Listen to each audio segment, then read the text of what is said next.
I played 30 hours of Battlefield 6. It's probably not a very healthy amount, right? But you know what's the craziest part? Yesterday was the last day of the beta. I was streaming and I didn't want to end the stream. I wanted to keep playing. This might sound crazy, but I think Electronic Arts got it right this time. Guys, so I don't even think the credit goes to Electronic Arts. It really goes to the devs. Cause man, what an excellent game. What a wonderful game. I found almost no bugs in 30 hours of play. The only bug I noticed was a black screen bug. Sometimes you enter a match and the screen goes black, then you quit and that's it. The bug is fixed. By the way, a guy showed up in the chat saying that he's really good at the game. Battlefield 2042. He has a squad there and the guys like it. And he said, man, this beta has fewer bugs than Battlefield 2042 does today.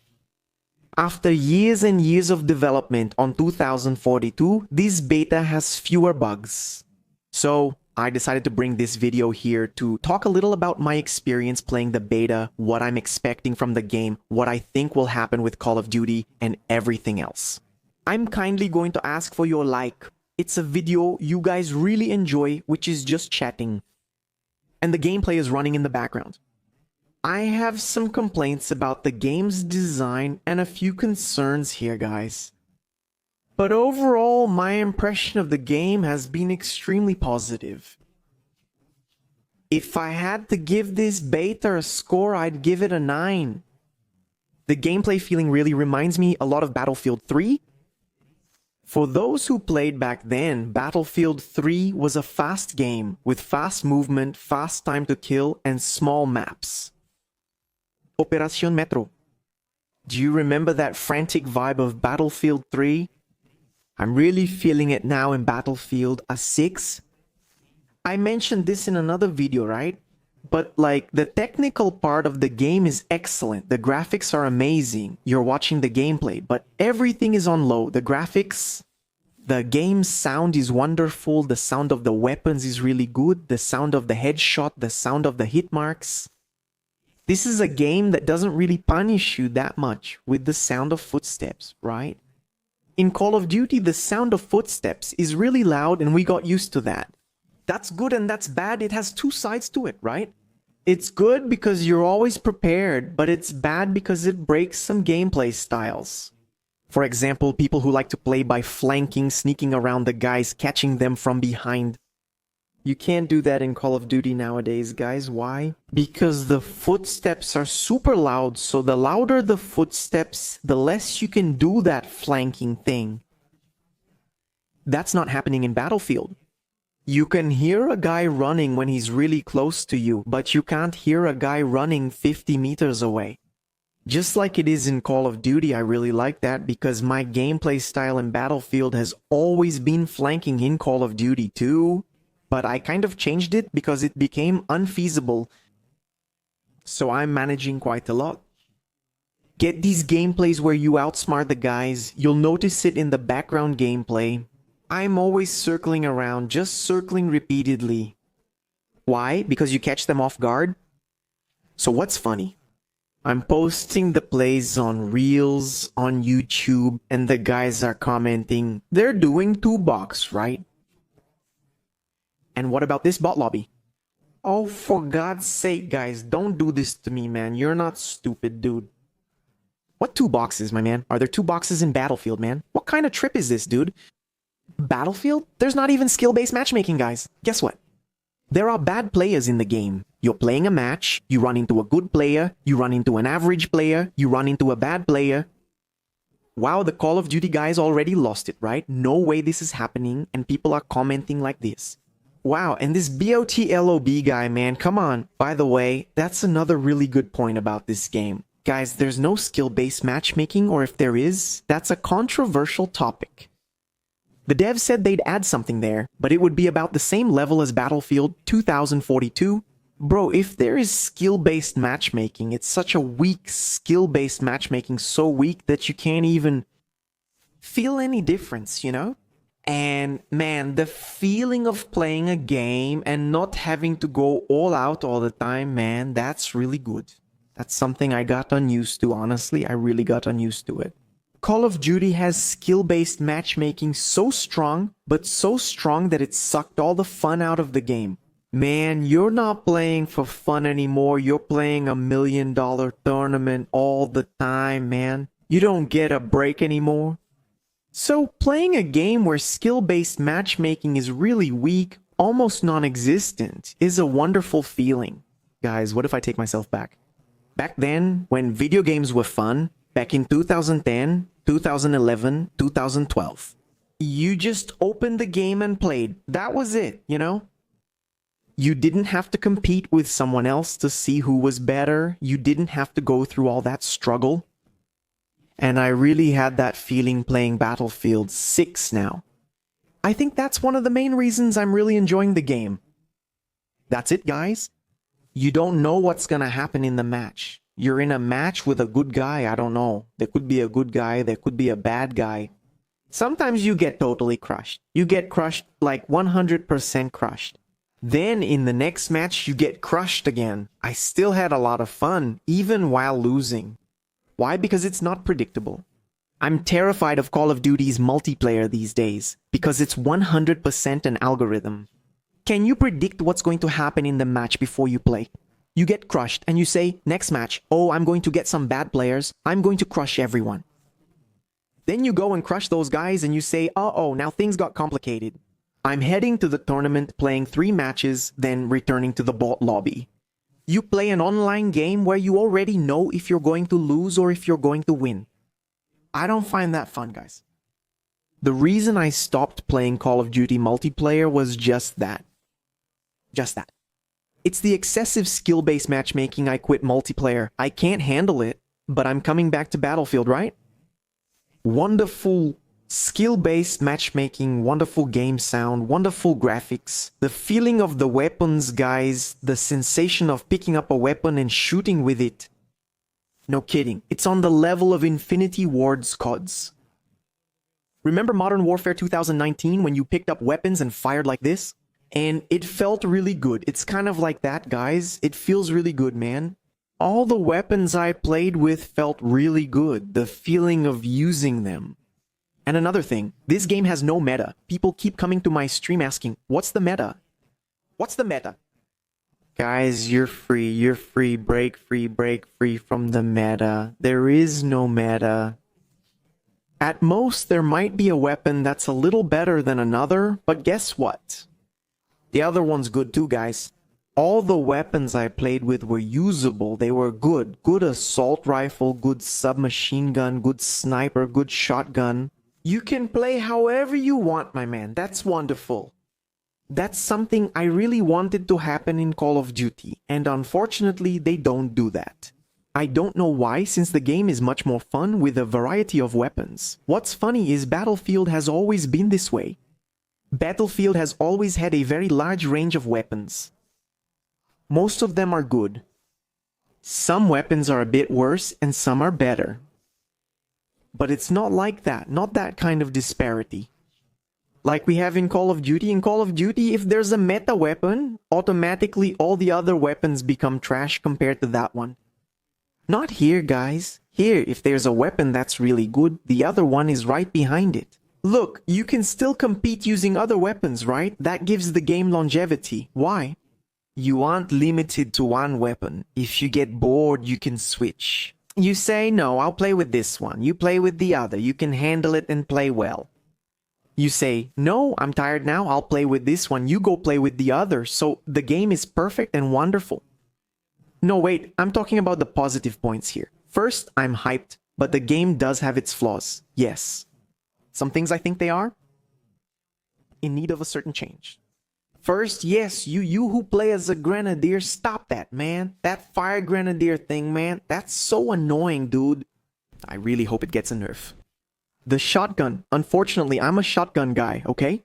I'm biased. I love playing with the shotgun, but it's a bit too strong. I'm not talking about the slug shotgun, okay? The one you saw me using. It's strong, but it's different. The standard shotgun, you know, it's a bit too strong, but I think they're going to nerf it. Balancing is really easy for them to change, right? Now, two things worry me more here, guys. The first one, which for me is the biggest problem with this game, is optimization. It's a bit heavy. Usually the betas I've played in recent years have been like this, right? The beta is heavier, while the final game is more optimized. I don't know if that's gonna happen, I hope it does. Second problem I'm seeing in the game, guys. They're pushing this free classes thing, right? I'm an older Battlefield player. I've been playing Battlefield since Bad Company 2, so I was used to that class system, you know? This time they opened the classes. You can, for example, choose Engineer and put a sniper on the Engineer. I didn't think that turned out very well. Probably those who haven't played the other BFs don't really care about this, but I thought it ended up a bit unbalanced. The classes, right? For example, the Recon or Sniper class is very weak. You really shouldn't play this class. If you can take the Sniper and put it in the Assault class, you know why? Then I end up with a Sniper, a Grenade Launcher, and a Syringe that gives me speed. A respawn beacon, so I can respawn anywhere, just like the Sniper class used to do before. And on top of that, I have a shotgun as my secondary. Dude, why would I play with another class, man? Is the most overpowered class in the game. There will only be Assault in the game, just Assault. Assault everywhere. And they're pushing this system. I think this system should be a bonus, not the other way around. So for example, the Conquest mode, I think it should be the old system. And then they could add Conquest or whatever else. Include the new system. I think the default matchmaking method should be the old system, because the game is more balanced that way. That makes sense. Do you agree with me, or do you disagree? There's another problem I don't like, and this one too. I don't know if there's gonna be a solution, guys. Which is the server thing. It seems like they don't want to put dedicated servers there, so you can choose the server you want to join. This might have to do with the matchmaking system they're making there, which is a different system. I don't like that. I don't like that, guys. I think there should be a server for you to choose. You know why I want to play with 6 people? I can't. Back in the day, you would get everyone together, everyone would join the same server, and that's it. You join the same team. See, you're not in the same squad, just on the same team. Here, that's not allowed. You make a team of 4 people and that's it. The other 2 are left out, you know? So that's a problem. I think it's a problem. I don't know what they'll do in the final game. But I think that's an issue. That's something we have to stand our ground on. And we can't accept it, mano. That's something that's always been in the franchise. It's never been a problem. I understand that they're trying to make the game more accessible, right? And the guys who get into the game are a bit afraid of this server thing. Oh my god, which server am I going to join? Usually the guy just clicks a button and starts playing, right? So that's probably their idea. You'll click a button and you'll already be in the server. Now let's talk about the Battle Royale, guys. I'm imagining a Battle Royale with this mechanic. I don't know if my imagination is running wild, but if they manage to recreate this feeling in a Battle Royale, listen to the community and adjust based on feedback, changing what people dislike and keeping what they like. Bro, there's a chance this could be an amazing game. An amazing game because the feeling of the game is really good, bro. A Battle Royale with destruction, with that Battlefield feeling. I've always dreamed of this kind of Battle Royale. I used to play Warzone. Those who've been following me for years, I've been saying this for years, guys, years, I'm telling you guys. Why didn't Electronic Arts release a Battlefield Battle Royale, man? A Battle Royale for Battlefield, 3 Battlefield 4. You breaking the buildings there, man. If they manage to pull it off, there's a chance they could beat Warzone. No kidding. Especially with Warzone in its current state. Because, let's be honest, we fell in love with Warzone, right? The game was wonderful, really good. And Activision ruined the game. You can really have fun in this game. Now, I'm not saying it's not fun. I still play Warzone to this day. I like the game. But it's a shadow of what it once was. One day, Warzone, the guys were 3 or 4 times better than today's Warzone. We're just living off scraps now, right? In Activision's hands, they throw us a little something and say, here you go, take it. But they don't make the changes we want. They don't listen to the community. They just want to sell skins. So, in Warzone's current state, if this Battlefield Battle Royale comes out really good, man, Warzone's in trouble. Man, and the guys over there are probably freaking out. The people at Activision must be pulling their hair out, man. Because Battlefield is exploding in popularity, just the multiplayer mode, not even Battle Royale. We know that it appeals to more people than multiplayer, especially because it's a free mode, right? It's going to attract even more people. Activision must be... They're so tense, man, are you crazy? This is just too good, guys. I'm not saying this because I'm a hater, okay? I'm one of the biggest Call of Duty fans on the planet. I really love this game. I really love Call of Duty, guys. You don't get it? Almost my whole life was about Call of Duty, man. I was an antisocial teenager. I used to skip parties just to play Call of Duty, guys. You don't get how much Call of Duty means to me, do you? I love it. So I get really sad seeing the current state of the franchise, you know? I lived through Call of Duty's golden age. I played Call of Duty, 4 Modern Warfare, 2 Modern Warfare, 3 Black Ops, 1 and Black Ops 2. I played all of those in an unhealthy way. So, like, I look at the franchise today and I feel really sad, man. I didn't want Call of Duty to be like this, you know?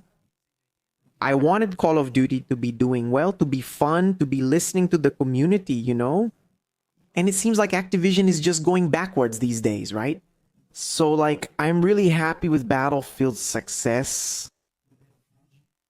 I'm not going to quit Call of Duty, guys. I don't even think I can quit Call of Duty. I've always played both franchises, but I'm more of a Call of Duty guy than a Battlefield guy, even though I really like both, you know? I'm really happy with this success. Because Activision is going to have to change, they're going to have to improve, and they're going to have to deliver a better product for us. Otherwise, they'll be in trouble. Right at the core of the market, now there's competition, now there's an excellent product. And its Battle Royale is going to compete head-to-head with Activision's Battle Royale. So, they're going to have to step up, guys. They're going to have to do better. I think that's what was missing in this franchise, man. It was missing some competition. To put some fear into Activision, Activision was getting way too comfortable. Man, they would release any crap, people would buy it. And that was it, you know? Not now, man. Now I really want to see competition is always good. By the way, did you guys see the operators from Black Ops 7? You saw that Black Ops 7 is coming out, right? It's probably the Call of Duty with the least hype ever. I'm at -3 hype for the launch of Black Ops 7. I'm gonna play it, of course. But we're in a time right now that really reminds me a lot. Infinite Warfare. Do you remember all the hate it got? Why? Because people were tired of futuristic Call of Duty, and then Activision came and released another one, even more futuristic. So everyone looked and said, man, what the hell is this? And I have that same feeling. With the Black Ops 7, guys, the Black Ops 6, we know, right? That's already a fact. Black Ops 6 flopped. Black Ops 6 had a release there, but it flopped quickly. And the guys kind of got fed up, you know, with Call of Duty, with the decisions and all that. They came out with Black Ops 7, and guys, it's just full of robots in the thing. Look up the operators from Black Ops 7. You'll see a woman with holographic armor, a guy with a weird, ugly exoskeleton, a robot with that Iron Man thing right here on its huge chest, a robot, really, a 100% robot with a human face, and another big robot from Black Ops 3. Do you remember that big robot from Black Ops 3? Man, the moment I looked at these operators, I said, man, there's no way Activision thinks we actually want this. Dude, I don't know if they're going to go for the Black Ops 2 marketing and try to release some remastered Black Ops 2 maps, something like that. But man, everyone is complaining about crazy skins and all that, right? That's a complaint that I'm not making. That's everywhere. Many foreign YouTubers are complaining about the cartoon skins and the sniper in this game and criticizing all this crazy stuff. They'll say, oh yeah, you're tired of this crazy stuff? Then here's something even crazier for you. Now you're going to play with the big robot. The base version of the game will already come with the big robot. Man, come on guys, that's tough, you know? How do you even defend Call of Duty, man? How do you even defend Call of Duty, dude? Well, that's it then. That's the summary of the video. The beta is amazing. I'm going to play a lot of Battlefield. This week, there's another beta. On Thursday, I'll play. Join me on the live stream. Usually betas are a bit heavier. I want you to comment here what you think will happen with Call of Duty. I think Call of Duty will be fine. Do you think Call of Duty will struggle? Do you think Call of Duty will reinvent itself? Will it? What should we do? Comment below. I'm good with it. We're in this together. Okay, see you tomorrow.